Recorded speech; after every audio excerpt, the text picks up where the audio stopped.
Good afternoon. I'd like to make an important announcement today in our work to get every American vaccinated and protected from the Delta virus, the Delta variant of COVID-19. I just got a monthly briefing from my COVID team, and here's the latest data that confirms that we're still in a pandemic of the unvaccinated. While we're starting to see initial signs that cases may be declining in a few places, cases are still rising, especially among the unvaccinated. There are still 85 million Americans who are eligible to get vaccinated who remain unvaccinated and at real risk. Across the country, virtually all of the COVID-19 hospitalizations and deaths continue to be among the unvaccinated. In Alabama, more than 90% of the current hospitalizations are among the unvaccinated. In Texas, 95% of those in hospitals are unvaccinated. Right now, it's worse in states where overall vaccination rates are low. But let me be clear, even in states where the vaccination rate is high, the unvaccinated in those states are also at risk. And we're seeing cases rise as a result. Quite frankly, it's a tragedy. There are people who are dying and who will die who didn't have to. So please, if you haven't gotten vaccinated, do it now. Do it now. It could save your life and it could save the lives of those you love. You know, and the good news is that more people are getting vaccinated. Overall, weekly new vaccinations are up more than 80% from where they were a month ago. While it can take up to 6 weeks to get fully protected after your first shot, this increased level of vaccinations is going to provide results in the weeks ahead. Just remember, we have two key ways of protecting ourselves against COVID-19. One, safe, free, and effective vaccines. And two, masks. Vaccines are the best defense, but masks are extremely helpful as well.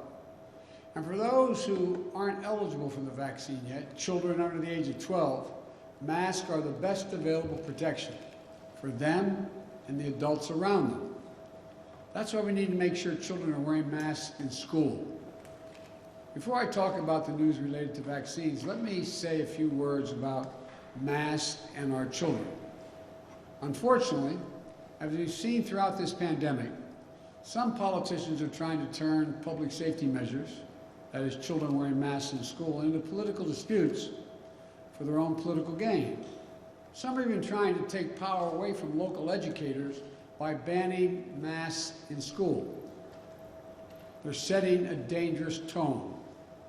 For example, last week, at a school board meeting in Tennessee, protesters threatened doctors and nurses who were testifying making the case for masking children in schools. The intimidation and the threats we're seeing across the country are wrong. They're unacceptable. I've said before, this isn't about politics. It's about keeping our children safe. It's about taking on the virus together, united. I've made it clear that I'll stand with those who are trying to do the right thing. Last week, I called school superintendents in Florida and Arizona to thank them for doing the right thing and requiring masks in their schools. One of them said, "We teach science, so we follow the science." The other said, they have a guiding principle, students first. I just couldn't agree more with what they both said. And that's why today I'm directing the Secretary of Education, an educator himself, to take additional steps to protect our children. This includes using all of his oversight authorities and legal action, if appropriate, against governors who are trying to block and intimidate local school officials and educators. And as I said before, if you aren't going to fight COVID-19, at least get out of the way of everyone else who's trying. You know, we're not going to sit by as governors try to block and intimidate educators protecting our children. For example, if the governor wants to cut the pay of a hardworking education leader who requires masks in a classroom, the money from the American Rescue Plan can be used to pay that person's salary, 100%. I'm going to say a lot more about children in schools next week, but as we head into the school year, remember this. The Centers for Disease Control and Prevention, the CDC, says masks are critical, especially for those who are not yet vaccinated, like our children under the age of 12. So let's put politics aside.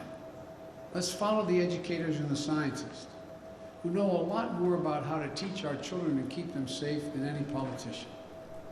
This administration is always going to take the side of our children. Next, I want to talk to those of you who can get vaccinated, but you haven't. The Delta variant is twice as transmissible as the Alpha variant. It's dangerous, and it continues to spread. Vaccines are the key to stopping it. We're making progress. Today, more than 90% of seniors have at least had one shot, and 70% of people over the age of 12 have gotten their first shot as well. That's good news, but we need to go faster. That's why I'm taking steps on vaccination requirements where I can. Already I've outlined vaccine requirements that are going to reach millions of Americans, federal workers and contractors, medical staff caring for our veterans at VA hospitals, and our active duty military reservists and National Guard. Today I'm announcing a new step. If you work in a nursing home and serve people on Medicare or Medicaid, you will also be required to get vaccinated. More than 130,000 residents in nursing homes have had, sadly, over the period of this virus, passed away. At the same time, vaccination rates among nursing home staff significantly trail the rest of the country. The studies show that highly vaccinated nursing home staff is associated with at least 30% less COVID-19 cases among long-term care residents. With this announcement, I'm using the power of the federal government as a payer of health care costs to ensure we reduce those risks to our most vulnerable seniors. These steps are all about keeping people safe and out of harm's way. If you walk into a government office building, you should know that federal workers are doing everything possible to keep you safe. If you're a veteran seeking care at a VA hospital, you should not be at a greater risk walking into the hospital than you were outside the hospital. And now, if you visit, live, or work in a nursing home, you should not be at a high risk of contracting COVID from unvaccinated employees. While I'm mindful that my authority at the federal level is limited, I'm going to continue to look for ways to keep people safe and increase vaccination rates. And I'm pleased to see the private sector stepping up as well. In the last week, AT&T, Amtrak, McDonald's, they all announced vaccine requirements. I recently met with a group of business and education leaders, from United Airlines to Kaiser Permanente to Howard University. We're also doing the same thing. Over 200 health systems, more than 50 in the past 2 weeks, have announced vaccine requirements.